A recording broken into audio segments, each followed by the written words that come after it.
ወሰላቱ ወሰላሙ ዐላ ረሱሊላህ ሰለላሁ ዐለይሂ ወሰለም እና ኡዒደት ለልሙተቂን ጀነትን እግር መንገዱን ተስዊቅ እያደረገ ነው የራሱን ሱቅ እያስተዋወቀ ነው አላህ ያላን እና ጀነትን የሚፈልግ ካለ ጀነት ለመግባት ሙሳራ ኢለል መግፊረቲ ወራህማ ያስፈልጋል እና ያንን ይዞ የመጣ ሰው ያው ጀነት ለመስጠት ዝግጁ ነኝ እያለ ነበር ኡዒደት ለልሙተቂን ያቺ ጀነት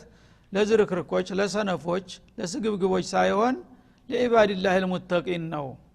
ስለዚህ ሙተቂውን ተሙተቂዎች አባል ሆነ ከመጣህ خلاص መፍቱህ ለከልባብ ከዛ ውጭ ሆነ ከመጣህ ግን አይመለከተህም ማለቱ ነው እነዚህ ሙተቆች የሚባሉት ባህሪያቸው ምን ይመስላል الذين ينفقون في السراء አላህ ከሰጣቸው ጸጋ በደስታ ጊዜ ይለግሳሉ ወደራ በደስታ ጊዜ ሲደላቸውም ብቻ አይደለም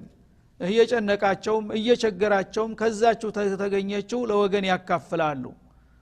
በጥጋብ ጊዜ ንፉግም ቸር ነው አይደለም እንዴ ሲቸግር ግን አውጢ ቀን ሲመጣ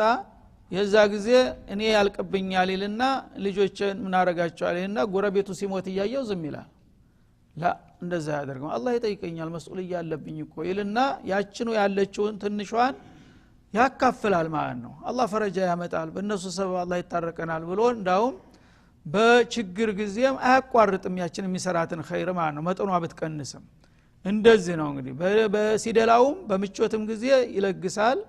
በችግርም ጊዜ እንደዛው ይቀጥላል እንጂ ሲደላው መጣያ ሲያጣ ብሎ ፍርፋሪ መርጨት አይደለም ግን በሁሉም ጊዜ ለአላህ ያላት ነገር መሽሩዕ አትቋረጥም ሙተቅ ማለት ይሄ ነው ይላል ወልካዚሚን الغيظ እንደገና ደግሞ በአኽላቅያት በስነ ምግባር ረገድ ሲታዩ ደግሞ ሙተቆች ቁጭታቸውን የሚወጡ ናቸው ይላል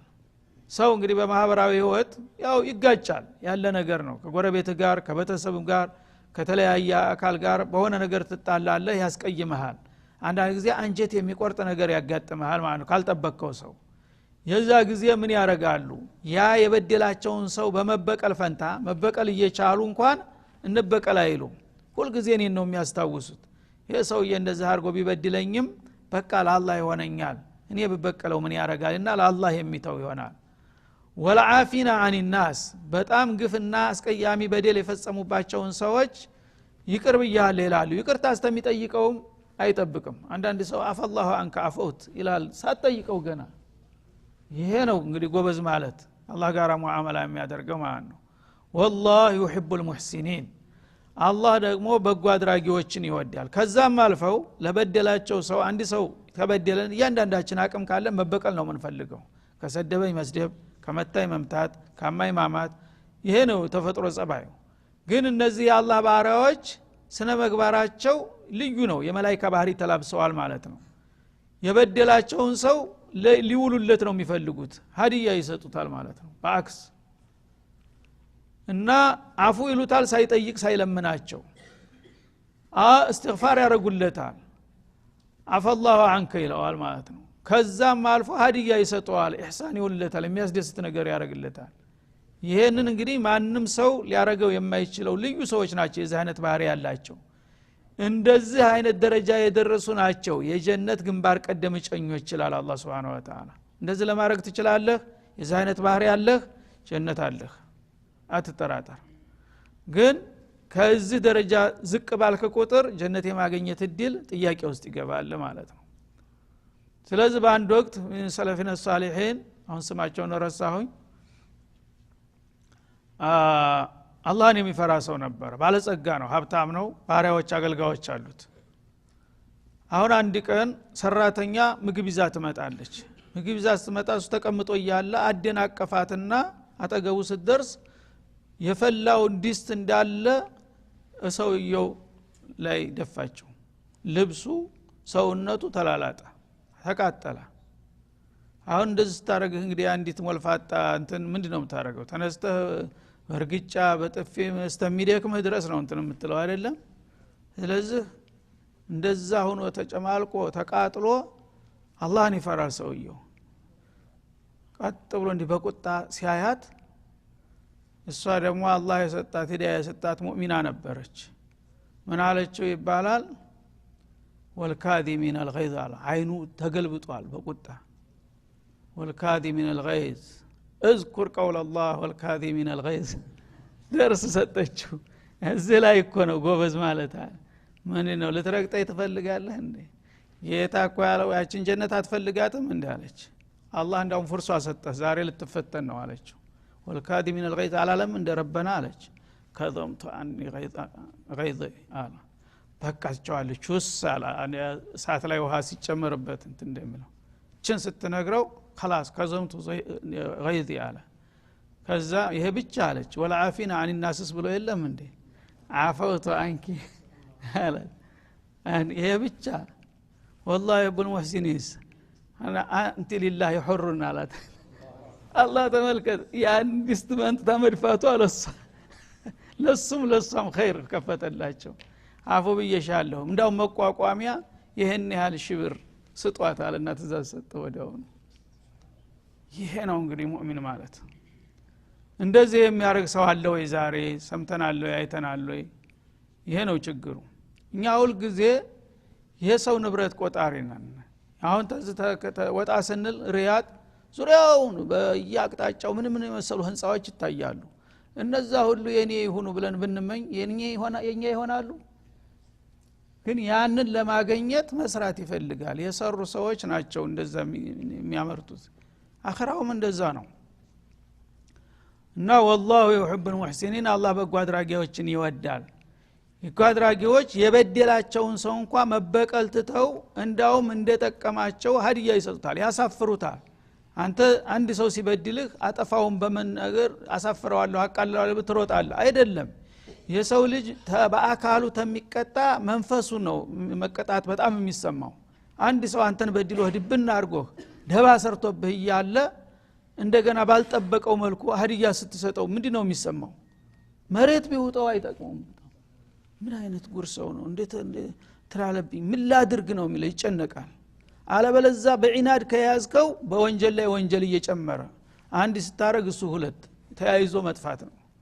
ሰውን ማቸነፍ ተፈለክ የወትሮ ምሳሌ ምን ይላል ቱምለኩል ቡልዳኑ ቢልፍርሳን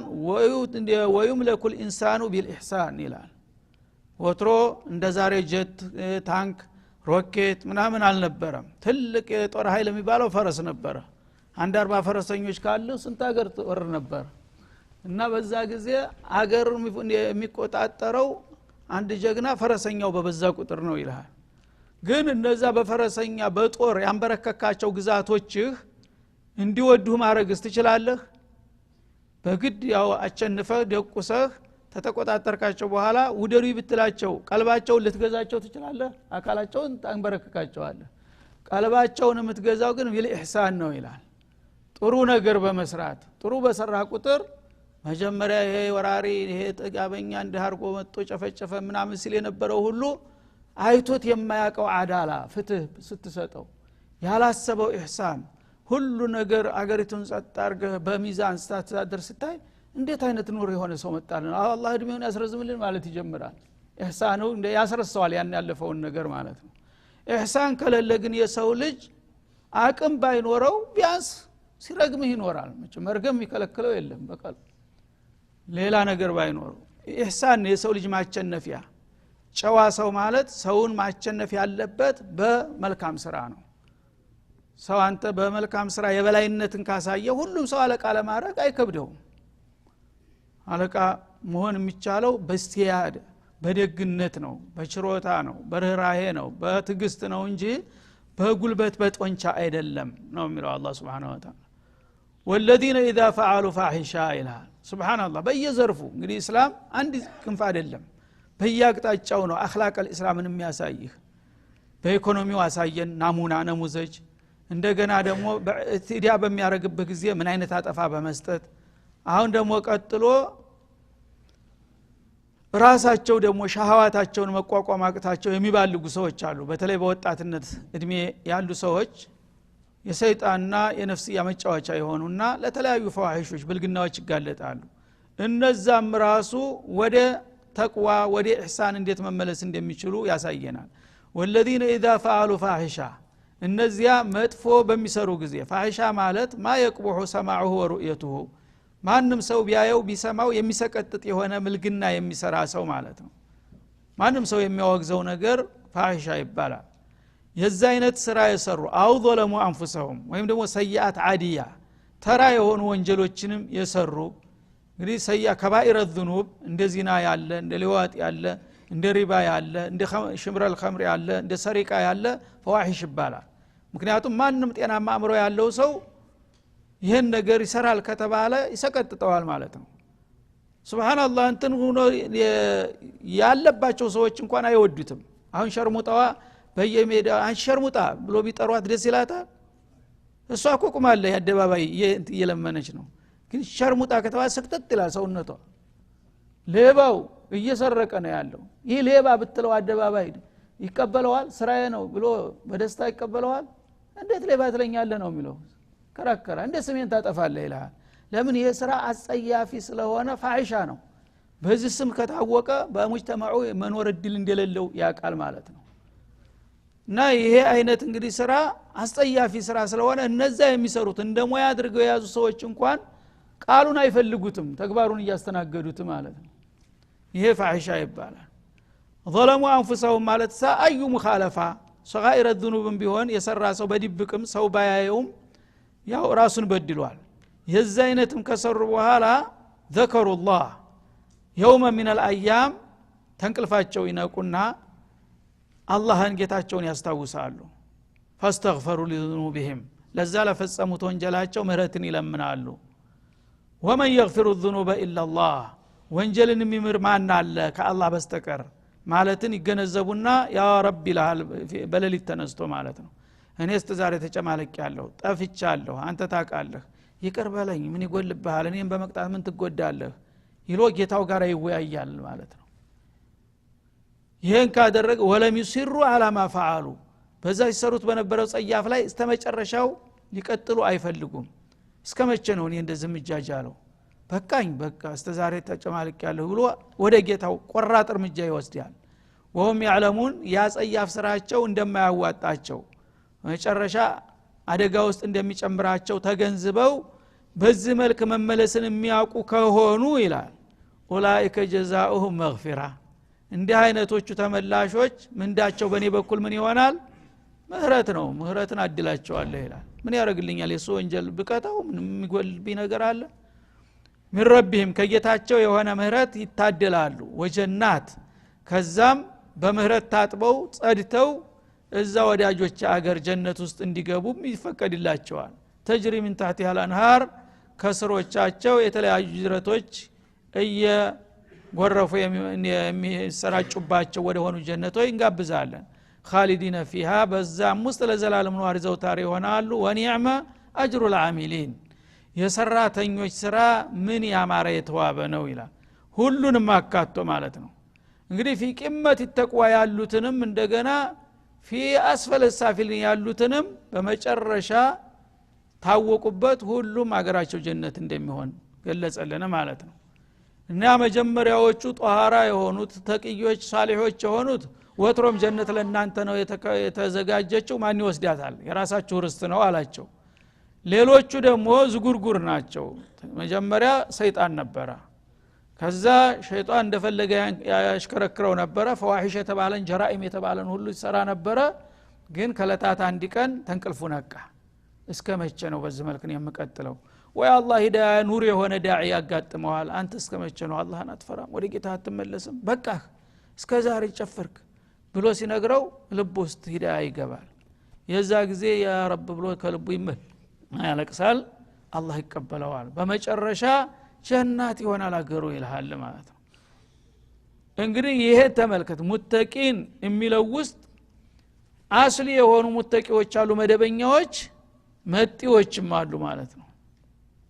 ከጊዜ በኋላም የመጡ አሉ ከ40 አመት በኋላ ሊመጣ ይችላል ከ50 አመት በኋላ ሊመጣ ይችላል መጨረሻው እስካማረ ድረስ ግን እሱ አመላለሱን ካወቀበት እኔ በሬን አልዘጋም ግብዣ ነው አላህ Subhanahu Wa Ta'ala ይሄን ሁሉ ዲል ጆሮ ዳባል በለስ ተመጨረሻው ታሳለፍከውስ ማን ነው የሚጠየቀው ከዛ በኋላ فلا تلومن الا نفسك አላህ መጀመሪያ እንደ መጀመሪያዎቹ ሙተቂን የሆኑትን ብቻ ነው ጀነት ይገዙ ከዛ በኋላ ያለው አንድ ቀን ፈዋሂሽ ላይ ተወደከ አንድ ቀን ነፍስህን ከበደል አልቆልሃል ቢልህ ኑሮ ያ አጠቦብሃል ማለት ነው አላህ ግን እስተመጨረሻው እድል እየሰጠ ነው በየመንገዱ ቂጧሩ በየቦታው ይቆማል አሁንም መሳፈር ትችላለህ አሁንም ግባ እያለህ እየጋበዘህ ነው ያለው እስከመጨረሻው ግን አልፈልግም ብለህ ዳር ከደረስክ እድሜህ ካለቀስ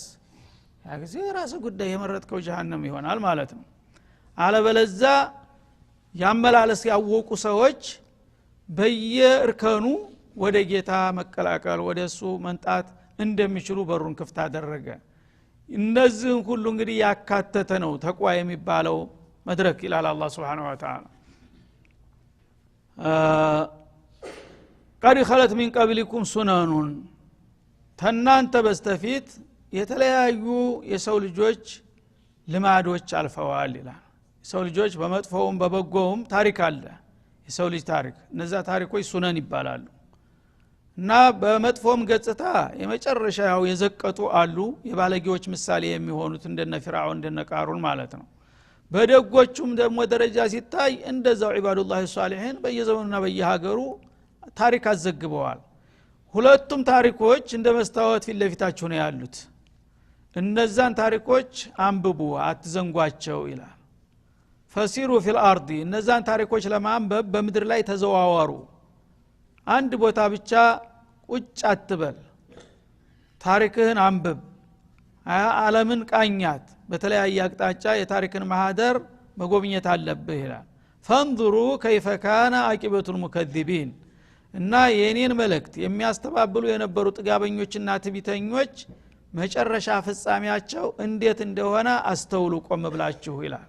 የታሪክ ማህደር ፊት ለፊታችሁ ነው ያለው ለውሃው ስለዚህ በዚህ ዘመን በገሌ ሀገር ገሌ የተባለ ደግ ሰው ነበረ እንደዚህ ሰራ ነበረ የሚለው ላንተ አርአያ ነው ምሳሌ ነው ማለት ነው በዚህ ዘመን ደግሞ የመጨረሻ ሸይጣን ነበር አና ረብኩም ለአላ የሚል ባለጌ ነበር እሱስ ምን ሆነ በመጨረሻ አይቀጡ ቅጣት ቀጣው አዋረደው አላህ ስለዚህ እንደሱ ተሆንኩኝ እኔም የዛ አይነት ጥፋት ነው የሚጠብቀው ላንተ ኮርስ ነው እኮ የዓለም ሰሌዳ በሙሉ ላንተ ትምህርት ነው ደጉም ለደጉ አርአያ ነው መጥፎውም ለመጥፎው ምሳሌ ነው በዛ በታሪክ ለምን አትመሩም ይላል አላህ Subhanahu Wa Ta'ala በአሁኑ ጊዜ ታሪክ ይላል በየዓለሙ ታሪክ የጊዜ ማቃጠያ ብቻ ማንበብ ብቻ ነው ሰለጠን ያሉትም ቀደም ሲል የነበሩት ሙጅሪሞች የሰሩትን ሁሉ ታሪክ ዝርዝር አድርገው ያቀርቡልሃል ይነበባል እሱ ደግሞ የሚሰራው ጀራኢም ከዛ እጥፍ ነው ይመጣል ማለት ነው ከዛ መማርና መታረም ቀርቶ ያለፈውን መጥፎ ይኮንናል ያወግዛል እሱ ግን የባሰውን ይሰራል ይሄ ከሆነ ምኑ ነው ታሪክ የተማራችሁት ይላል አላህ Subhanahu Wa Ta'ala እና ባለፉት ኡመሞች ላይ ባለፈው ዘመን ላይ የተሰራውን መልካምም ሆነ መጥፎ ገጽታ አንብባችሁ ከመጥፎው መልካም መጥፎ ባህሪ ምን ያህል ጎጅ እንደሆነ ተገንዝባችሁ ከዛ መራቅ ታሪክን ማደስ ማስተካከል መልካም ማራያ ከሆነ ደግሞ ያንን በማደስና በመቀጠል ላይ ታልተሳተፋችሁ ምኑ ነው ከታሪክ የተጠቀማችሁት ይላል አላህ Subhanahu Wa Ta'ala ታሪክ ወሳኝ ነው ለሰው ልጅ ግን በስራ ላይ ከዋለ ማለት ነው ማንበብ ብቻ ከሆነ ግን ፋይዳ የለውም ሁጃ ይቆምብሃል እንዳውም አላወኩም እንኳን እንዳትል ታንተ በፊት የነበሩትን ጥፋተኞች ምን እንደሆኑ አላሳወቅንህም አላሳየንህም ይላል አላህ Subhanahu Wa Ta'ala እና ቀድ خلت من قبلكم سنن ከበስተፊታችሁ የተለያዩ ልማዶችና ባህሎች አልፈዋል ፈሲሩ ፊል አርዲ እነዛን ያለፉ የታሪክ ቅርጾችና ማህደሮች ዳሷቸው ቃኟቸው ፈንظሩ كيف كان عاقبة المكذبين ከታሪክ ማህደሮች የሚበዙት የመጥፎዎቹ ገጾች ናቸው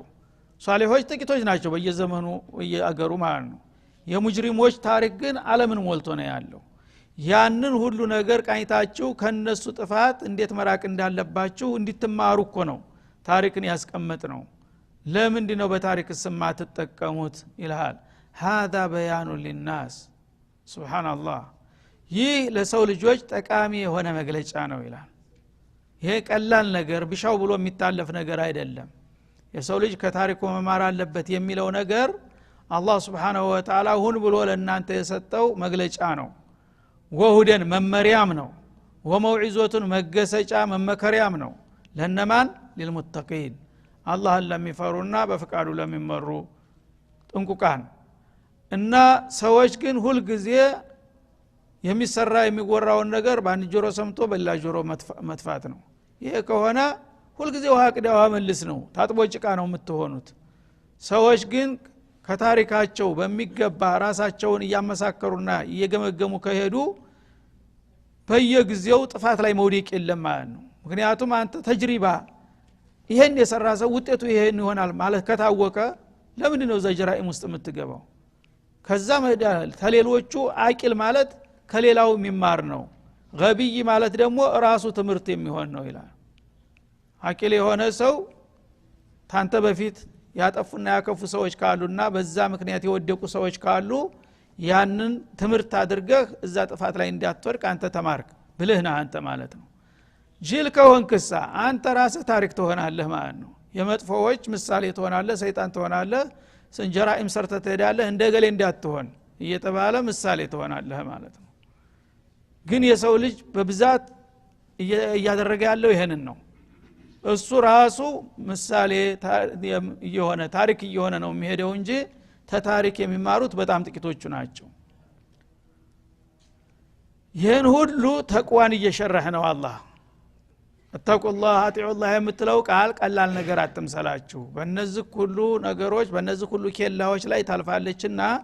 በዚህ ሁኔታ ላይ እናንተ ጋር ተቅዋ አለ የለም በእነዚህ ሚዛኖች ለኳቸው እያለ ነው። ይህን ሁሉ በኡሁድ ዘመቻ ቂሷ ውስጥ ጣልቃ ግብቶ ነው የሚናገረው። ዋናው ርዕስ ገና ይቀጥላል፣ ወደፊት ሊመጣ ነው። ስለዚህ ምን አለ? ወላ ተሂኑ አለ። እናንተ ሙእሚኖች እስከሆናችሁ ድረስ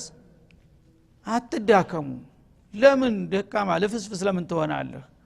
ሙእሚን ንቁ ብቁ መሆን አለበት። እኔ ልፍስፍስ ሙእሚን አልወድም ይላል አላህ። ወላ ተሂኑ አትዳከሙ፣ ላ ተድዑፉ ማለት ነው። ወላ ተህዘኑ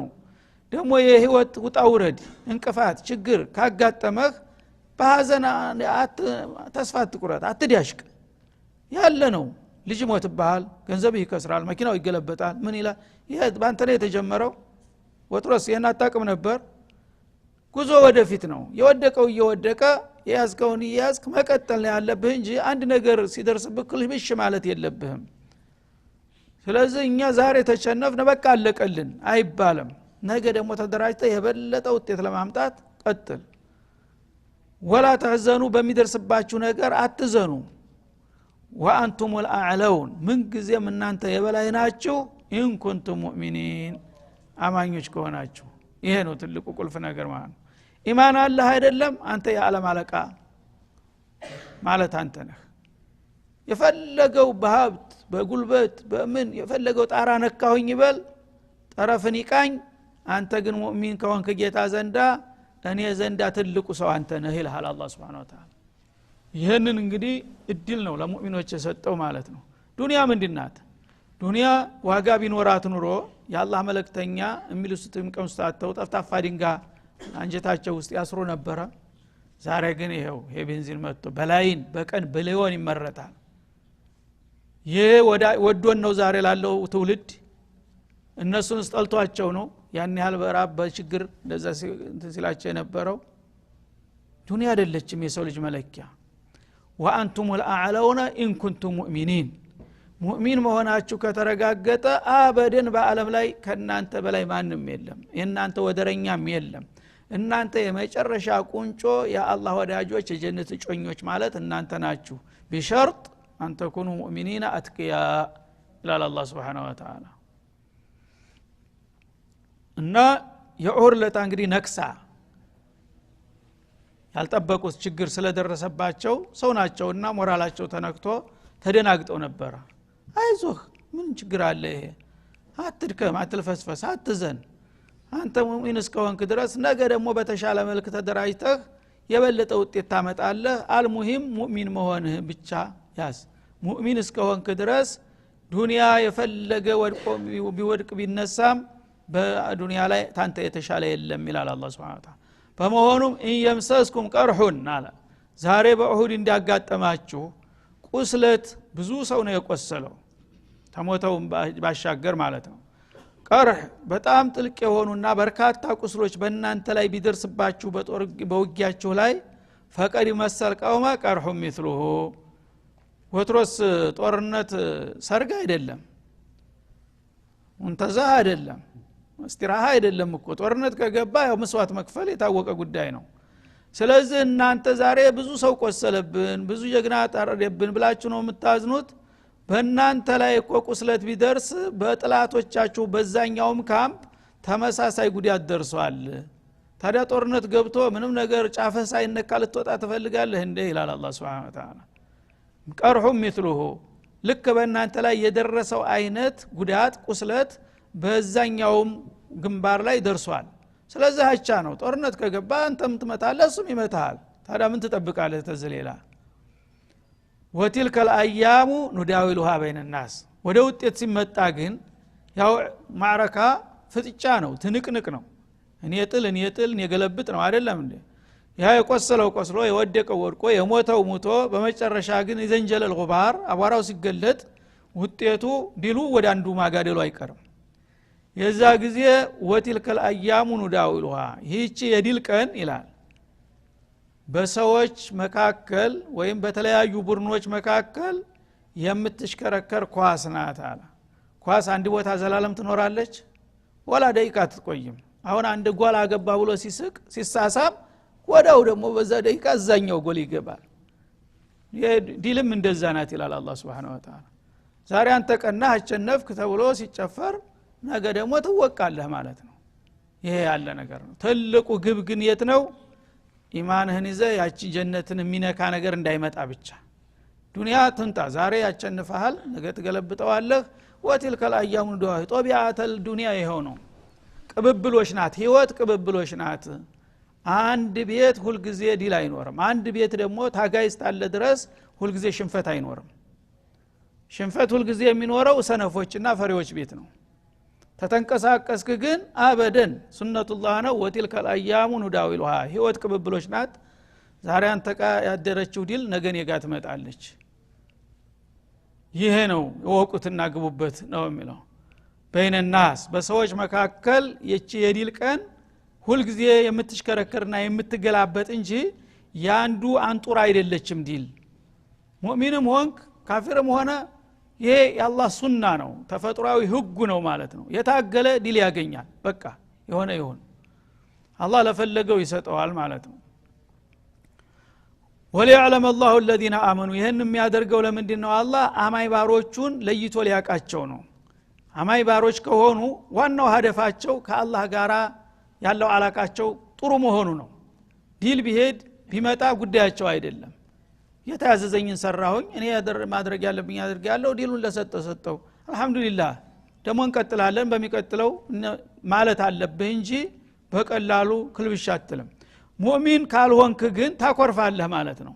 አንድ ነገር አለመ ሳይሳካ ከቀረ እኛን እንትን ብሎ ለካፊር ይሰጠዋል እንዴ በቃ የራሱ ጉዳይ ወዳው ሁሉንም ትከስራለህ ኢማንህን ሁሉንም ታጣለህ ማለት ነው እና ወሊዕለም الله الذين آمنوا في السراء والضراء በደስታም በመከራም ጊዜ ሙእሚኖች ከአላህ ጋር ነው የሚወግኑት በጌታ ላይ አያኮርፉም የመጣው እኛ ማድረግ ያለብን አደረግ ከዛ በኋላ እድሉን ለሰጠው ይስጠው ሁሉ ጊዜ ኢና ሊላሂ ወኢና ኢለይሂ ራጂዑን ነው ችግር የለባቸውም ማለት ነው ከዛስ መሞትም አለ ደግሞ ከናንተ መሐከል አለ አይደለም እንዴ በካፊር እጅ ተሰዋለህ ወይተኺዘ منكم شهداء መሞት እኮ ሽንፈት አይደለም ይላል ክብር እኮ ነው አልገባችሁም እንጂ ከናንተ መካከል እኔ የምመርጣቸው ሹሃዳዎችን ለመውሰድ ነው አጀላቸው ደርሷል በዛ እንደሚሞቱ ተቀድሯል